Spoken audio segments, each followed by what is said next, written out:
സങ്കീർത്തനങ്ങൾ 7-ാം അധ്യായം 10 മുതൽ 17 വരെയുള്ള തിരുവചനങ്ങൾ. നീതിക്കു വേണ്ടിയുള്ള പ്രാർത്ഥന. ഹൃദയ നിഷ്കളങ്കതയുള്ളവരെ രക്ഷിക്കുന്ന ദൈവമാണ് എൻ്റെ പരിച. ദൈവം നീതിമാനായ ന്യായാധിപനാണ്. അവിടുന്ന് ദിനംപ്രതി രോഷം കൊള്ളുന്ന ദൈവമാണ്. മനുഷ്യൻ മനസ്സ് തിരിയുന്നില്ലെങ്കിൽ അവിടുന്ന് വാളിന് മൂർച്ച കൂട്ടും. അവിടുന്ന് വില്ലുകുലച്ച് ഒരുങ്ങിയിരിക്കുന്നു. അവിടുന്ന് തന്റെ ശരങ്ങൾ തീയമ്പുകളാക്കി മാരകായുധങ്ങൾ സജ്ജമാക്കിയിരിക്കുന്നു. ഇതാ, ദുഷ്ടൻ തിന്മ ഗർഭം ധരിക്കുന്നു, അധർമ്മത്തെ ഉദരത്തിൽ വഹിക്കുന്നു, വഞ്ചനയെ പ്രസവിക്കുന്നു. അവൻ കുഴി കുഴിക്കുന്നു, താൻ കുഴിച്ച കുഴിയിൽ താൻ തന്നെ വീഴുന്നു.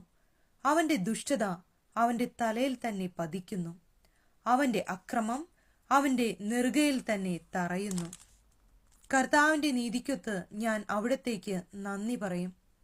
അത്യുന്നതനായ കർത്താവിന്റെ നാമത്തിന് ഞാൻ സ്തോത്രമാലപിക്കും.